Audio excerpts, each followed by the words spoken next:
So, Andrea, welcome, and thank you for being part of this amazing webinar and giving your time very generously to us. I'm going to do a short bio so we all know how fabulous you are.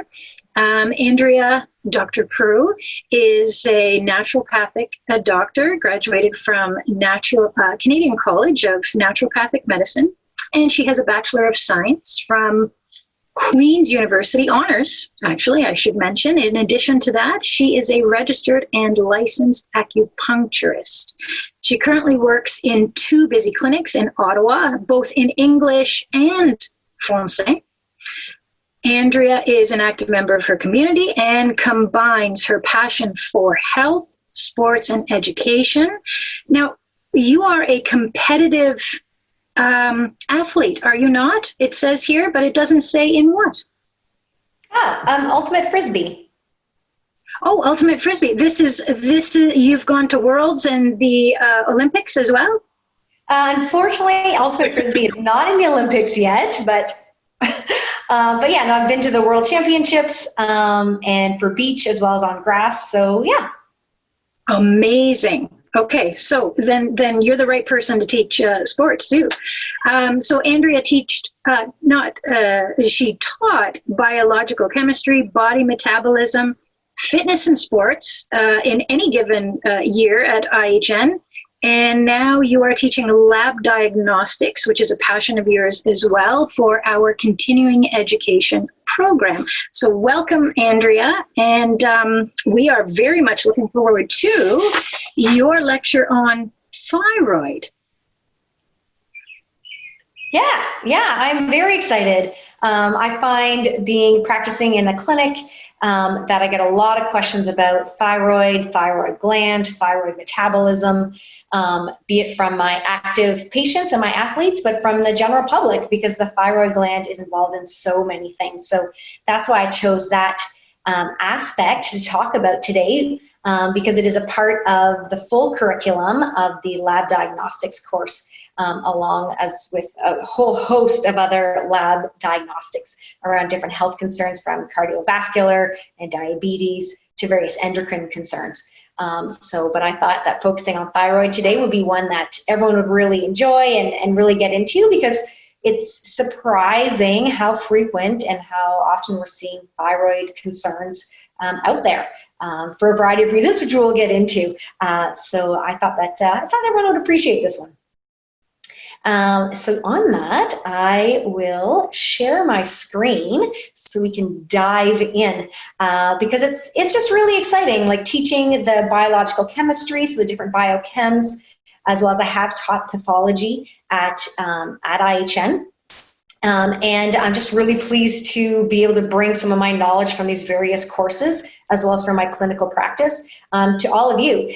So thank you to everybody for joining me and joining us tonight online and taking time out of your busy day to join me and to tune in. I'm really excited. I'm really excited to be able to share that knowledge with you around thyroid, but also the importance of lab diagnostics and understanding how to interpret labs and how that fits into kind of the bigger picture when you're working with clients, or if you're just looking at using some of this knowledge for yourself.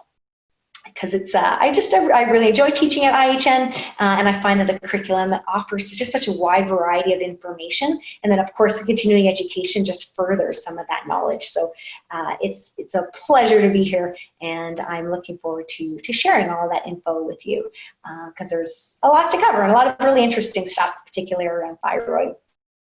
So I will look at sharing my screen for you. There it is.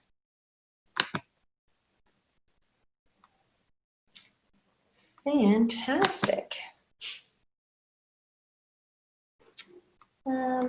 Sorry, just making sure this is all up and running. There we go, gang. So understanding thyroid labs, here we are. Welcome. Let's get into it. So like I said, this is part of the kind of a snippet of understanding the lab diagnostics and clinical practice online course where the objective, of course, is to understand lab results, how they fit in, but also what are the pros and cons. What are the uses of certain tests? What do they tell us? But also being more savvy and not just looking at the number and the reference range, but having a good understanding of what is the use of that lab test, what are its practicalities, what are its shortcomings, and how is that going to affect the way we perceive health and understand health, and what we're going to hopefully do to correct anything that's gone awry. So the thyroid gland, of course, the thyroid gland is butterfly in shape, and it's located around our neck. We tend to think of the Adam's apple as a great means of locating our thyroid because it's our thyroid cartilage. And actually, that's part of the physical exam around thyroid is actually palpating or touching the thyroid gland to see how it feels. Because you can actually feel nodules, or if there are cysts on a thyroid, you can actually feel them externally. And of course, the thyroid receives information from the brain, more specifically the anterior pituitary gland, that then tells our thyroid to produce thyroid hormones and do some stuff. The thyroid gland, we're going to talk more specifically around some of the kind of its outputs, but I wanted to kind of overview some of those pieces. So the thyroid gland itself makes T4 and T3, or thyroxine and triiodothyronine. Usually we just refer to them as T4 and T3, but there's also calcitonin is another hormone made by the thyroid gland. We talk a little bit less about that clinically because most people are interested around the T4, T3 function, and that's really where we're going to focus today's discussion because of the huge impacts of those hormones that are being produced from the thyroid gland. Because I do teach the biochemistry, and I find it really important to incorporate some of that understanding of, okay, what are we talking about? Yeah, we're here to talk about labs, but if you have a firm understanding of the anatomy and the physiology and the biochemistry, then you can put those pieces of knowledge together a lot. So sometimes my students get a chuckle out of seeing some more biochemistry diagrams, but it's inescapable. It's all related. So T4 and T3, again, being those main thyroid hormones, we do need iodine to produce them, which is why we talk a lot about iodine around thyroid function. And so the image on the left of your screen, what you're seeing is what's called T4. So you've got 4 of these iodines, and T3 has 3 of them. So it just had 1 iodine removed. So T3 comes from T4 through an enzyme reaction that occurs where we remove one of those iodine elements. And as a side note, because I get this question so often with patients and with students as well, is talking about iodine. Like, oh, do I need to take more iodine? Like, what's the story there? Well, the Canadian Health Measures Survey that was run here in Canada between gathering data in 2009 to 2011 found that about 29% of Canadians had mild to moderate iodine deficiencies, and 15% had excess levels. So we do see a bit on both ends of the spectrum. What's interesting here is we talk about iodized salt, for example. So many decades ago, when iodine was not as prevalent in our diets and we were seeing overt iodine deficiencies, then we started putting iodine into salt. So I tend to call that our grandma's salt, the kind of classic salt in the salt shaker salt, has iodine added in. And in a weird twist of fate, what we're seeing is with more and more people choosing some of these kind of newer types of salt, or rather newer to the market, like perhaps the Himalayan salts and those types of salts, those salts have not been kind of fortified, or we haven't added in extra iodine into those salts. So oddly enough, in some clients or patients that I'm seeing who eat extremely clean and are choosing things such as like Himalayan salts, I'm actually seeing situations where there's not enough iodine. And so I sort of mentioned like, hey, you might have to go back and pull out your old grandma's salt off of the shelf because it has that added iodine in there. And that's a very kind of cost-effective way of getting some of that iodine.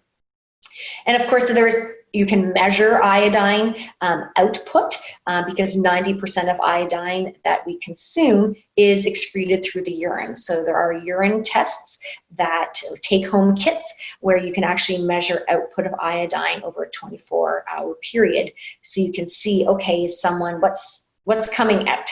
And of course, with a complete food log or diet log, we'll get a sense of what's going in. And that can help us better diagnose what's happening. Is there an iodine deficiency or excess happening here? Because we can't just rely on these kind of stats. But it is interesting to see that almost a third of Canadians are not having enough iodine. Back to T4. So T4, again, is the main hormone made by the thyroid. It is secreted in the largest quantities. And when we talk about thyroid hormones and, when people say, oh, I think I have a thyroid hormone issue, typically people are referring to the effects of T4 because it's the one that really stimulates cellular metabolism. So this concept of metabolism and why we talk about thyroid with relation to weight or particularly weight gain. We see more frequently cases of hypothyroid, so thyroid that is underperforming. And in that case, if you're not having enough thyroxine or enough T4, that cellular metabolism, you're just going to be turning down the volume. And so we see a slower metabolism.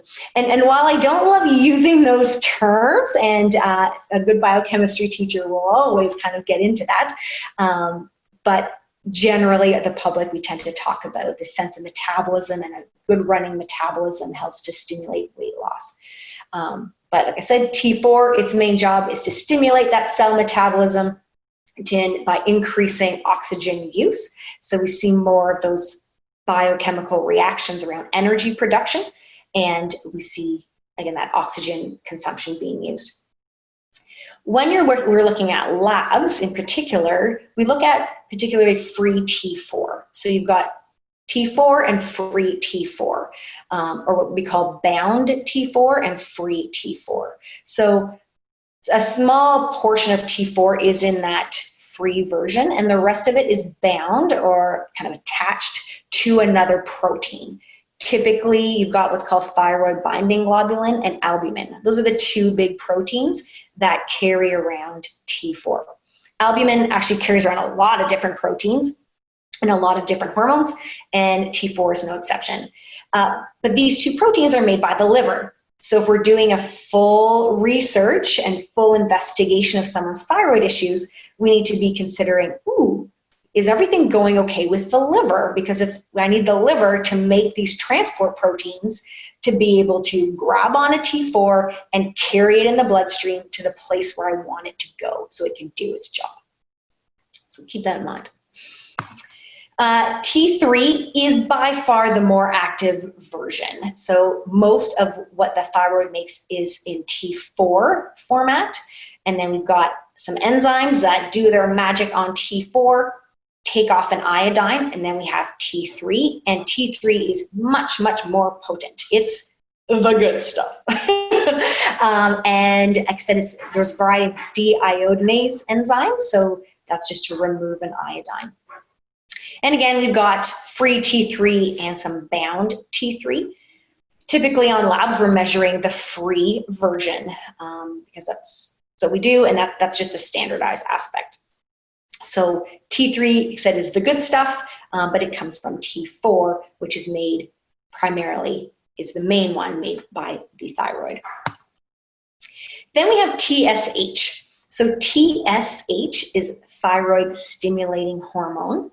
And on a typical set of blood work, this is where most physicians will start, is looking at TSH levels. It's often called the screening thyroid test.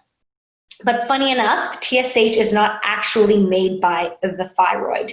We call it a thyroid hormone because it acts on the thyroid, but it's not actually made by the thyroid.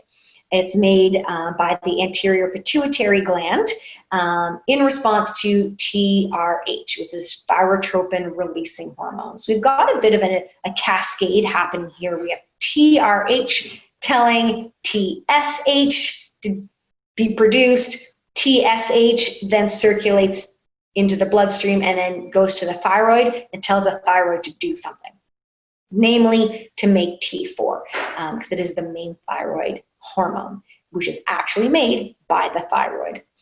And TSH can be that secretion or like synthesis and making that TSH to tell the thyroid to do work. It can be suppressed by a lot of different hormones, in particular cortisol. So cortisol is one of our main stress hormones, and it's been getting a lot of attention in the news. So luckily more and more people are aware of cortisol and being part of that stress response. And high levels of cortisol can start playing around with our thyroid gland. So again, when people are saying I have thyroid concerns and you're looking at their thyroid labs, we can't just look at the thyroid in isolation. We have to look at these other potential hormones, such as cortisol, and even dopamine can affect TSH. Estrogen also plays a role. So looking at, is there birth control pills? Is there hormone replacement therapy happening? Is there something else there that's affecting the TSH production? The way I like to describe this is TSH is made by, again, the anterior pituitary gland in the brain. So I think of that as like the boss. The boss wants to tell the workers, namely the thyroid, to do work. How does the boss communicate? The boss communicates by TSH. So the TSH comes down to tell the thyroid to do work. And what's that work? Mostly it's about producing T4. So I think of that as being the boss telling the workers to make toys. Awesome, everyone loves toys. But those toys are only useful if I can ship them to the toy store, so through the bloodstream, be carried by the right carrier proteins, and they get to the stores. And then we need to put them on the shelf so we can sell those toys. And that's the T3, that's the good stuff, right? Who loves toys? Well, we need to get those toys at the toy store on the shelf so I can go buy that toy and be happy. Yes. And that feedback loop then works, right? So if there's enough toys on the shelves of the store, the boss, the brain, the anterior pituitary gland in this case, will see that there's enough toys out there, and then that feedback mechanism can work. So we can get the balance of TSH, T4, and T3. So I like to think of it as this toy production, and there's a few things that can go wrong in that toy production, which we're obviously going to talk about. But I like to use that thyroid toy analogy because it's paradoxical, or rather it's an inverted relationship, in that if TSH levels are high, that means that our thyroid's actually underproducing. So if our TSH levels are high, we have hypo, or under-functioning thyroid. And the reverse is also true. If TSH levels are low, then that means that we're in a case where we are hyper, or kind of high-functioning or excess-functioning thyroid situation. And I liken that to, again, if TSH is like the communication from the boss, if the boss is happy, what does the boss say? Oh, keep working, thyroid, you're doing a good job. But if the boss isn't seeing results, what does the boss do? The boss yells and raises their voice. TSH is raised. We're yelling. Why? Because the workers aren't producing enough. So there's this hypo or underperformance situation. So if the boss is yelling, TSH is high, we have more of a hypo or underfunctioning situation.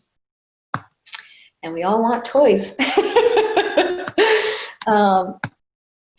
So, like I said, the hypothalamus, it's up in our brain, is producing that signal, the TRH, to tell the anterior pituitary gland, still within that cranial vault, to produce TSH, to come and tell the thyroid gland to produce thyroid hormones, namely T4. So let's get into it. So we're here to talk about T4. What does that do? How would I know when I want to investigate thyroid function more? How would I know which labs to start covering and looking at more specifically? Well, T4 has a whole host of activity. We tend to focus on thyroid gland a lot around cell metabolism, body composition, body weight, but also has a huge role with digestive activity, body temperature, cardiovascular activity and health, as well as our respiration rate. So the effects of T4 really look at that cell metabolism. Can our cells use energy appropriately? So that translates on an organ level in terms of, can I produce enough energy to do what I need to do? And so when I'm looking particularly around my athletes, but around anybody, if anyone has fatigue for some reason, why are their cells not making enough energy? Is this a T4 situation? Do I need to start looking at the labs for T4? T4 also helps to promote hair and skin growth. Those are two tissues that grow rapidly, and if I can't produce the energy, that cellular metabolism, that cellular energy to grow those fast-growing tissues, well, I'm going to see hair loss. I'm going to see dry skin where the skin isn't staying as moist. T4 also controls cellular oxygen consumption. So again, when I'm looking at athletes, but when I'm looking at anyone trying to live an active lifestyle, maybe that's going for a walk around the block, or maybe that's training for a triathlon, like whatever activity means to that person. Are they getting enough energy to live that healthy lifestyle? Are they feeling warm, overheated? Are they constantly cold? The byproduct of cellular oxygen consumption is the production of heat. So if we're producing enough energy, then our byproduct is part of that heat. And T4 assures a natural or normal body temperature, even in a cold environment. Is that person shivering? Are they wearing a tank top when everyone else is wearing a sweater? Or are they wearing a sweater when everyone else is wearing a tank top? And sometimes people aren't even aware of this. You really have to start asking some questions. So before you start running some labs or asking more questions about labs, is taking a look at that person in front of you and what is going on with them. T4, like I said, also works on from a cardiac perspective. It controls blood pressure.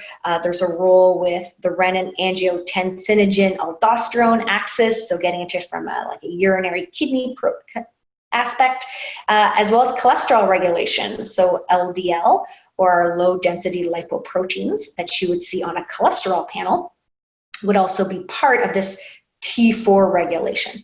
And of course, in my clinical lab diagnostic course, we would obviously get into more detail around cholesterol and cardiac labs and markers.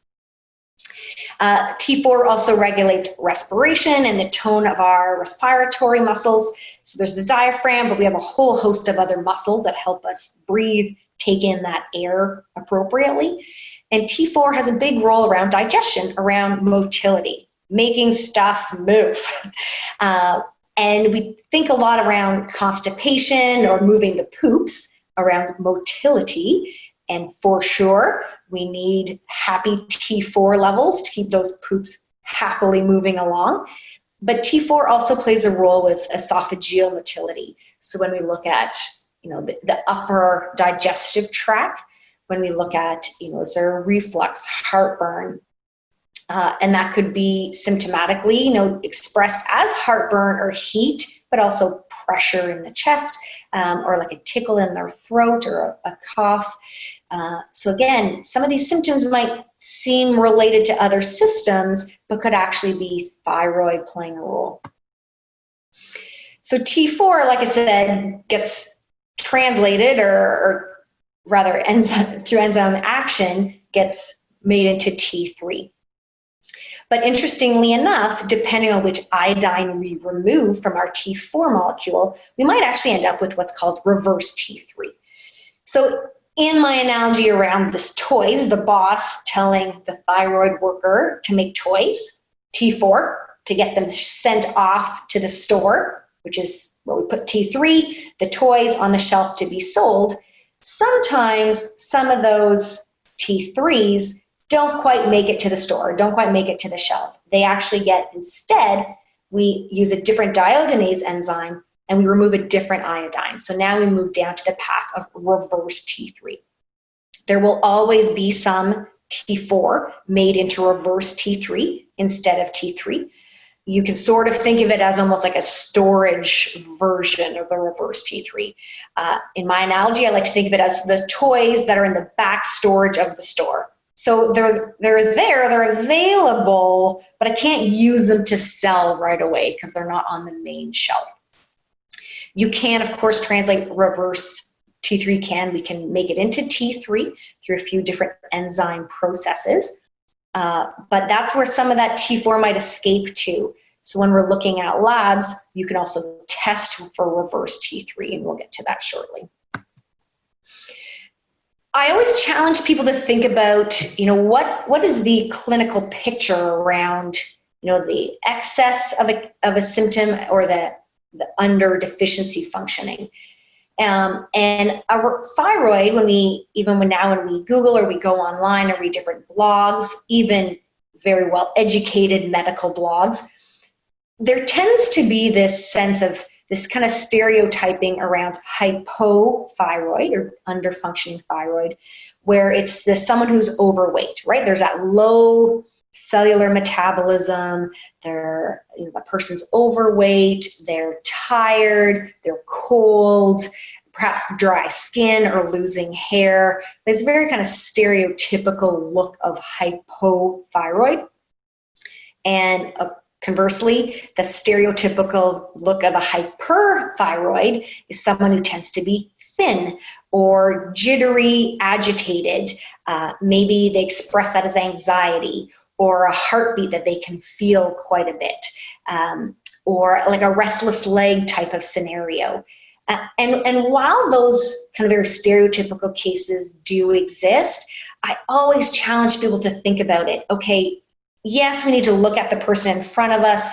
What are they presenting with? What is their health history? But we need to dig in deeper, because as people are learning more about their own health online, some people are taking measures to try to compensate, right? Like, how I unfortunately frequently see people of normal weight or normal body composition because they've been enjoying their CrossFit class or their mommy and me classes with their toddler. And so from a body weight perspective, they look within that normal range. They wouldn't be someone we would naturally consider as being kind of overweight. And maybe they're cold sometimes, but that's sometimes a bit hard to measure. You can definitely get a thermometer out and start measuring people's body temperature on a regular basis. But I definitely challenge people, look at the symptoms, look at the person, but also look at the numbers. And that's why we're here, right? To talk about the numbers around that lab diagnostic piece.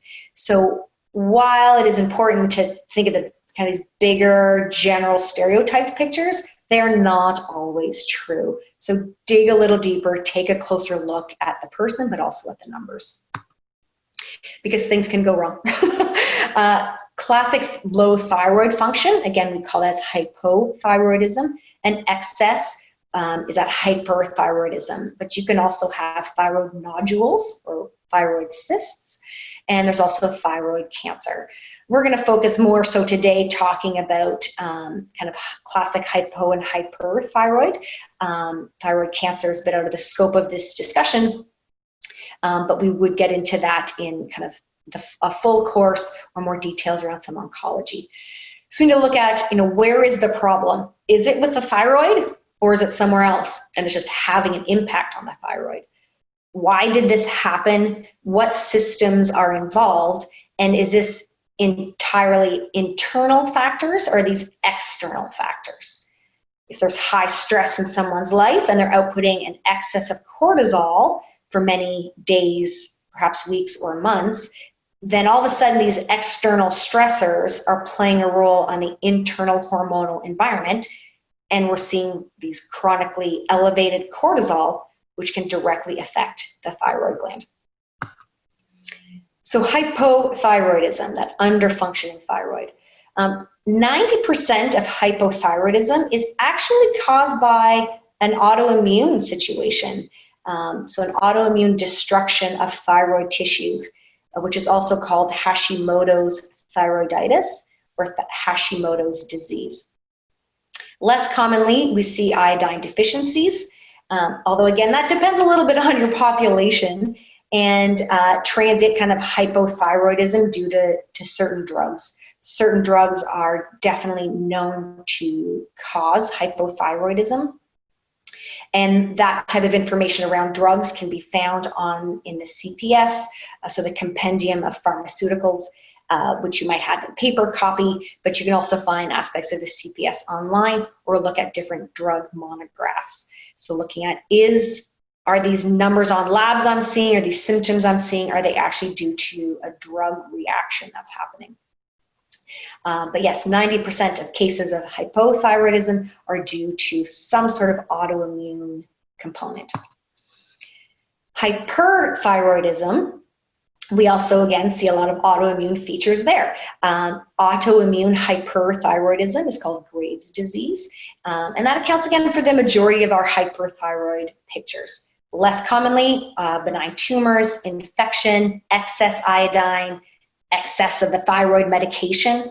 We also sometimes see hyperthyroidism as a kind of a side effect or bounce back effect after pregnancy. And that can be whether the woman carried the child to term or did not carry the fetus to term for whatever reason. So the thyroid, again, because we talked about estrogen, affects the thyroid gland as well. So to keep that one in mind too is, again, who's this person in front of me? What labs do we need to look at? What is actually going on? So let's talk about some of that autoimmune stuff. Right, in these cases, we need to look at thyroid antibodies. If the majority of hypothyroid is autoimmune, and if the majority of hyperthyroid is autoimmune, well, we need to start looking at our thyroid antibodies. And luckily, there's some very common tests that we can run, blood tests for thyroid antibodies. The two most common ones, and are very useful, are thyroid peroxidase antibody and thyroglobulin antibody. So thyroid peroxidase antibody is an antibody or that immune response to the enzyme of thyroid peroxidase. So it's not actually an autoimmune reaction to the actual kind of thyroid tissue, so to speak. It's reacting on that enzyme. And I'm clarifying that because it's going to tells us a bit more about what the mechanism is, and therefore how we're going to go about treating this person, and how, what kind of measures we're going to look at. And then thyroglobulin antibody is that antibody to the actual protein of the thyroglobulin, which is found within, of course, thyroid tissue. So you need to look at what is actually being tested and what am I going to do to try to understand through numbers and then make a difference to this person's health. A classic thyroid panel, it typically starts with just the TSH. So again, we call that a thyroid hormone, but it's actually made in the brain or the anterior pituitary gland. TSH reference ranges, I put down 0.35 to 4, and those are, again, international units that are used basically just about everywhere except for in the US. So the US uses a different set of units. So be very mindful when you're looking at labs, where were these labs done? Again, I'm using all international units, which is what we use here in Canada and in most of the world. If you are wanting to translate that to American units, then if you use Google, the wonderful powers of Google, you can find those kind of there's table that'll calculate that information for you. Then there's free T4 and free T3. And I give you the reference ranges here, but interestingly enough, reference ranges differ from lab to lab, from city to city, and from country to country. So a reference range isn't necessarily set in stone. I posted here on my presentation that TSH has an upper range of 5, because that's typically what we've been seeing, but we've actually started to see that reference range get a little bit smaller and seeing the top end at being 4. But again, differs from city to city, lab to lab, country to country. So interestingly, when TSH is in the range of 4 to 10 with no kind of particular symptoms, an expert committee back in 2002 said, we don't need to treat this person. Even though their TSH is above normal, above that reference range, back in 2002, a group of experts said, don't worry about it. A few years later, in 2005, the American Society of Endocrinology said, forget that piece of advice, guys. If someone has symptoms, if someone has a TSH level that's far outside of the reference range, we need to do something about this.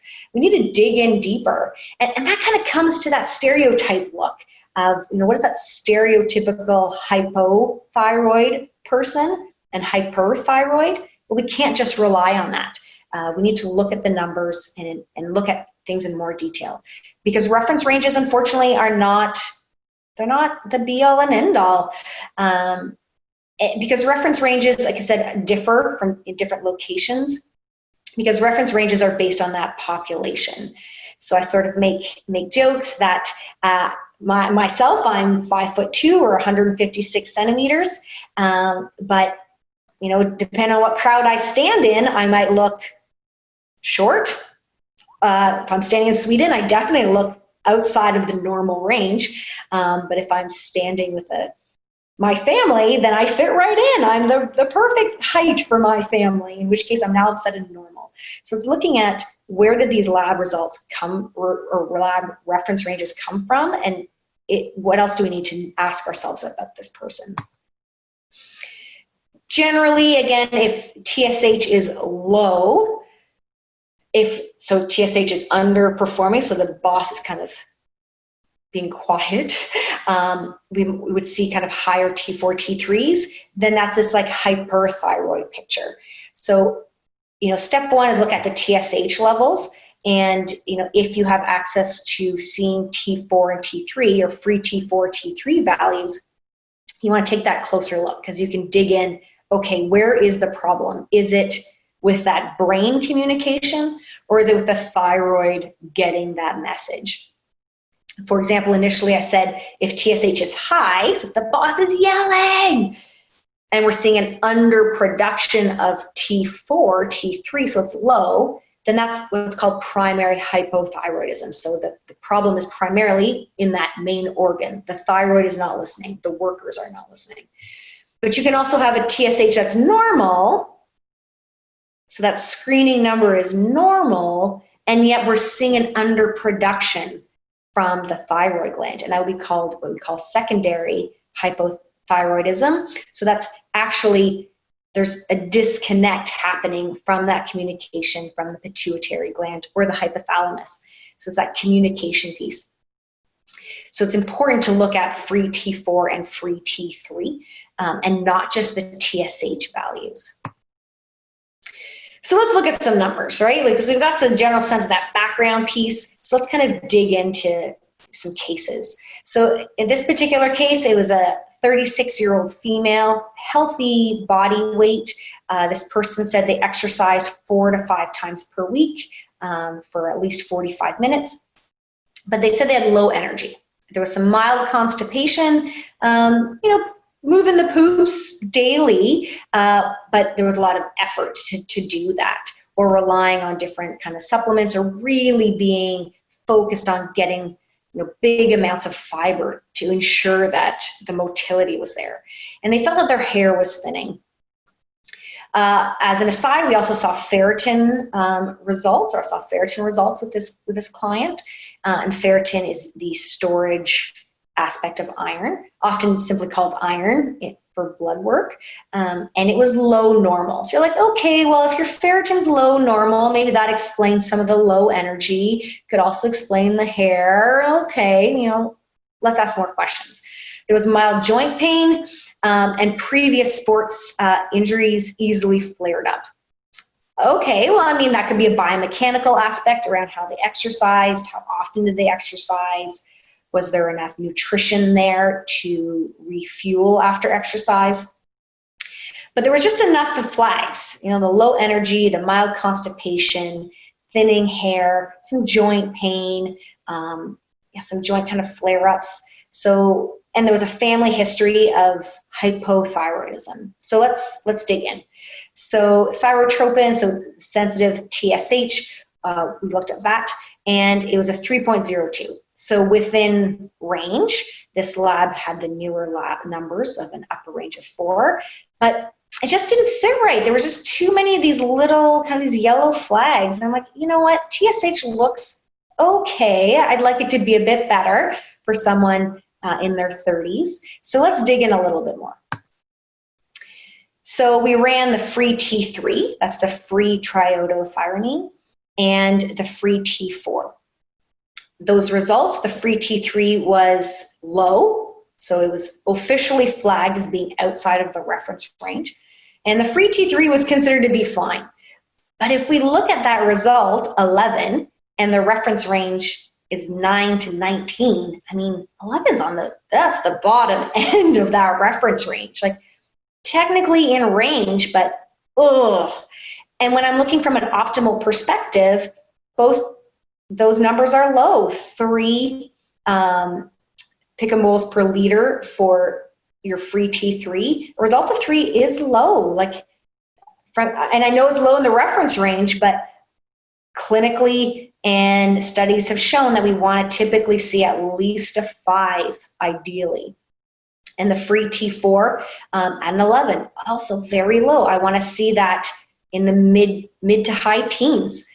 So this is starting to make sense. It's like, okay, well, so now we know your thyroid is underperforming, right? It's not making a lot of T4. Therefore, when I try to convert some of that into the good T3, there's not a lot around to convert. So yeah, it's going to be low, and you're going to feel those low or hypothyroid symptoms. But then we dug in a little bit more. So we ran 2 of those 2 antibodies of antithyroid peroxidase, or anti-TPO, and the antithyroglobulin antibody, so that's the anti-TG. And both of those came back as outside of the reference range. In this case, the reference ranges are a threshold. So for the anti-TPO, anything over 35 would be considered too high. So anything under 35 is considered fine. And the anti-TG, anything under 40 is considered fine. And both came back very much elevated. That said, we have to be mindful that, and as the lab report, demonstrates, some people, we see, antibody values that are, much higher than those reference ranges in healthy people without demonstrable thyroid disease. Okay, but what does that really mean? So you're a healthy person without obvious thyroid disease. Well, tell me more. Like, what does that actually mean? This patient seemingly had no obvious problems. They were healthy weight. They might have low energy, which we could say is a ferritin issue, or the exercise issue, right? Like, the poops weren't moving. Okay, maybe that's a fiber issue. But there were just too many pieces here that I just didn't want to let it go. I wanted to dig in deeper. I wanted to learn more about what's going on with this patient. And luckily we tracked some stuff down, so we knew, okay, where we need to start working. Let's look at another case, a 30-year-old female, again, active lifestyle, was a healthy body weight, clean eating, had a very high stress job. Main concern was low energy, and I've been trying to conceive naturally for more than 12 months. So that's kind of officially getting into, okay, let's investigate kind of territory. So we did.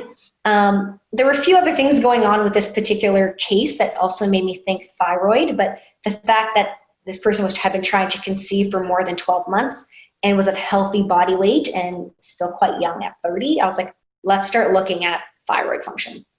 So the TSH, thyroid stimulating hormone, was considered to be within normal and actually pretty close to optimal or ideal. And then in this case, I also sort of right away looked at some of the antibodies. This person didn't want to kind of waste time and do one test and then go back again a few weeks later for a second test. They just wanted to do everything at once. And so one antibody came back under 10, so low enough that we couldn't get a result. And and the thyroid peroxidase antibody came back as 10. So the reference range here was under 35, okay. There's 10, that's still under the reference range, but as soon as your body's making antibodies to something it shouldn't be making antibodies to, I want to know why. What is going on? Yeah, this is very minor, so hopefully we can fix it really quickly before it becomes a bigger problem. We then dug in deeper because this person was looking at trying to conceive. We dug in a little bit deeper. So although there were only very low amounts of thyroid antibody, we decided to look at, are there other autoimmune concerns? As soon as the immune system is involved in one thing, I want to start opening up and widening my investigation to ask more questions and potentially run more labs around antibodies. In this case, we ran a nuclear antibody, and also known as ANA, and it came back as positive. And in this case, in all cases, the reference range is 0. You want it to be negative. So she did have some nuclear antibodies. And right away, the lab will then run more detail on, as soon as they see some of that, they'll run the titer as well as the antibody patterns. That's the rest of the information that we get from the lab. So we get the amount, which is 1 to 320. That's how this particular lab is reported. Again, this is not a thyroid-specific lab. It's an autoimmune lab, but I ran it because my thyroid investigation led me here. And then again, that's now part of the case. So we looked in further. We're now working on helping the immune system be more balanced. And all of this because we started investigating the thyroid thoroughly and looking, are there antibodies? In this case, yes. Okay, what else do I want to look at to help this patient overall? And preparing for thyroid tests, it makes a difference. Thyroid hormones are very sensitive, and that's partially why thyroid kind of reference ranges are perhaps larger than they should be. And also, sometimes the reluctance to do a free T3 or free T4 test, or to do some of these more further testing, because the thyroid is sensitive, and the blood test result numbers you get from that is sensitive, right? It's like checking in on a 4-year-old. Are they having a good day or having a bad day and a bad temper tantrum? Still the same kid, but what are the inputs or what's been going on that's led this kid to have that effect? So preparing for thyroid tests does make a difference. It is extremely important to tell clients or to check in, oh, you ran these blood tests, awesome. What time of day? Luckily, that's written down on lab reports, so they don't have to remember that. But keeping it consistent around time of day, were they fasting or not fasting? Were they on a particular nutritional plan? Particularly when I'm looking at very low carb or a ketogenic plan, because that's going to start playing around with the LDL and the cholesterol values that can mask a thyroid situation. Thyroid is also, again, affected by estrogen glands, estrogen levels. Is there a link? Where were they in their menstrual cycle? Are they having a menstrual cycle? And activity level is a huge one. When we exercise vigorously, it directly impacts our thyroid gland. And actually, when we look at athletes, our like marathon runners or Ironman triathletes, there's a lot of hypothyroidism happening there, partially because of that endurance work they're doing. It's a bit of a chicken-egg situation, but I'm also asking myself, even looking at those studies, is it because they exercised before they went for the test? Because you will see a shift in TSH levels if you exercise right before the test. So I tell clients, you can walk to the lab to have your blood done, but you can't run or bicycle vigorously and then go have your labs done. And age, sex, ethnicity will affect TSH levels, but not your free T4 levels. So again, being mindful, Well, the reference range doesn't always take that into consideration. And while the ethnicity or sex of my client doesn't typically change, then that's something you can just relate to themselves. But when you're looking at reference ranges, you have to keep that in mind. Some neat stuff around circadian variability. Like I said, TSH levels do change depending on the time of day. But also, what was their sleep like? Is this a shift worker? Were they coming off of a shift? Do they have insomnia? Do they have a young child who wakes up a lot in the middle of the night? So the adult's trying to sleep, but is awoken frequently and therefore has this episodic sleep situation, because that's going to affect circadian rhythms, circadian variability, and affect that TSH level. So we have to ask questions and try to keep things as consistently as we can, because it's too easy sometimes to say, oh, your numbers got better compared to the last set of labs. Yay, it's all going well, your treatment's going well. But if those situations behind testing weren't consistent, then we have to, use that lens and that perspective when we're judging the effectiveness of our treatments.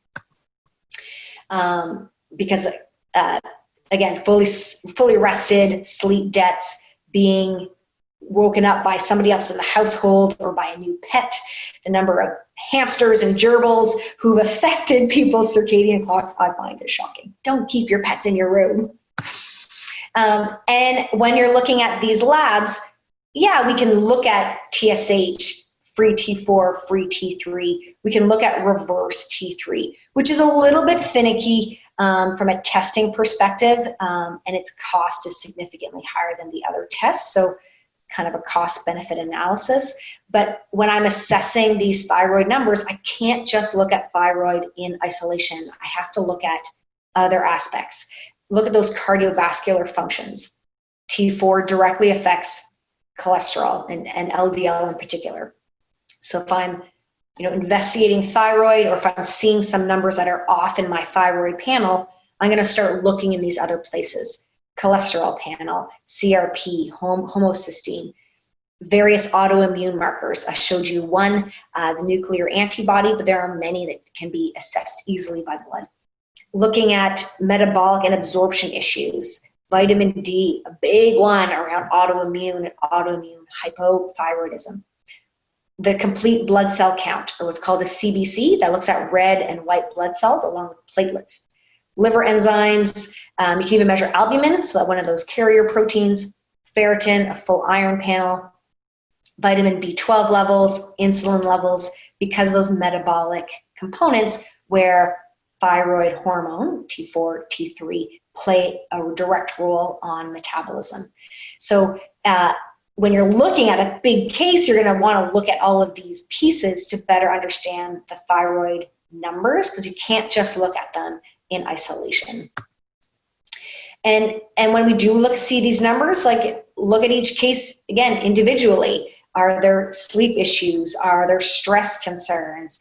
Are there different pharmaceuticals this person's taking, or supplements that they're using that could be affecting these lab numbers? Environmental exposures. Unfortunately, we live in a toxic world. There are hundreds of thousands, if not billions, of chemicals out there, and many of which we don't know their effect on the human body. Some of them we do, some of them we don't. And there are some that we do know directly affect the hormonal or endocrine system, including the thyroid. And the thyroid is so sensitive, so sensitive.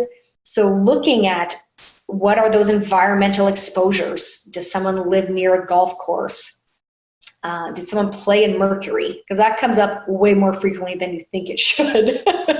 What are their environmental toxicants from work or from home, or molds could they be exposed to currently or in the past?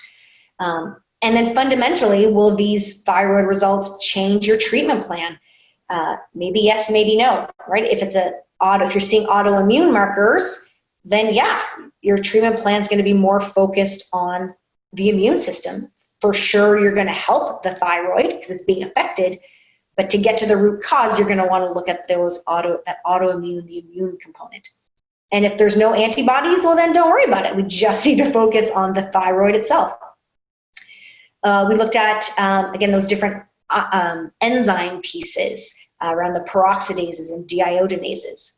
They need selenium. So if there's a conversion issue, if my T4 looks pretty good, but my T3 is just terrible and way outside of that range, or just, you know, if T4 is high end of the reference range, but T3 is low or even out of the reference range. Well, why is there this discrepancy? Is it a conversion issue? Am I not converting my T4 into the active free T3 or active T3 very well? That can be a selenium issue. You know, looking at those pieces to really help you figure out what is clinically relevant, what do I need to do, what results do I need to see to change that treatment plan to make it clinically relevant and useful for my client. And that's what it's all about. When understanding lab diagnostics is exactly about that. It's about, you know, gaining that knowledge and understanding of the labs and the numbers, but how is that going to affect, you know, your plan, or helping with somebody's overall health. So yeah, that is what I have prepared, and I'm very excited to continue to offer more help and suggestions as we move forward, because IHN is fantastic at providing some of these resources and good education. Very nice. Thank you. We can, if you somehow stop your screen sharing. And I really appreciate such an effusive support of IHN, but that was fabulous. You're made for online experience, by the way. You're so good. So good. I love the analogies, and everything is beautiful. There's nothing but joy coming off of you as you're sharing some what could be really dry content. You love it. It's true. Sometimes looking at numbers can be a little bit dry. I agree. And that's partially why I love teaching biochemistry as well. And that's one of my favorite compliments I've had from students is, oh, you took something that's really dry and boring and you made it interesting. Like, yes. Very good. Thank you so much. Really appreciate your time. Totally generous with your information. You kept the energy up, and now we have a ton of questions. So, you know what we're going to do just before we get into this really robust Q&A with fabulous questions, by the way, is could you give us just a snippet of the syllabus for the course coming up? Oh, yes, absolutely. So, today we talked about thyroid, but in terms of the syllabus, the goal and the objectives around understanding lab diagnostics for clinical purposes is to understand what types of tests are out there, what can we test, why would we test things, but also what are the pros and cons. So similar, like, what are the factors that are going to affect those results? How do I interpret those results? Because it's more than just looking at the number itself. It's understanding how we got to that number. And so a part of that curriculum looks exactly at that. Is what's a false positive? What's a false negative? What do reference ranges really mean? What goes into those reference ranges? And so you can understand the numbers when you see them. And then we go through all of the different systems. So cardiovascular, respiratory, gynecological, like all of those different systems and all the different types of tests that we can run. Insulin, fasting insulin, the long list, cholesterol panel, what's in a cholesterol panel. So a long list of labs, but what do they mean? What are we actually testing? What do we need to know when we're doing those tests or when we're interpreting those tests? And then how am I going to use that knowledge to create a treatment plan? And we go through blood tests, urine, stool, poop, saliva testing, because there's a lot of really neat tests out there that can test different fluids. And why would we choose to test one fluid and not another? Why would we choose urine and not blood? or stool versus saliva, for example. Those two would never go together, but yeah. And what are the pros and cons? Because unfortunately, I see that often where people come to me, I had this blood test done. And I'm like, well, that's great because blood is useless. I make the joke that like blood is like a highway. So if I want to see how many fancy Mercedes or Porsches are out on the road, well, if I look at the highway, sure, that'll give me a sense. But if all those fancy cars are parked in the houses, in the garages, then I'm going to look at that road and say, wow, nobody bought fancy cars. Well, they did. It's just they're parked right now. So we got to go look in the garages, not on the highway. Wow. Okay. Well, you have had a lot of fortunate students in your class. So thank you once again for just sharing so much, being so energetic about it, and really appreciate your time and look forward to your course starting next week.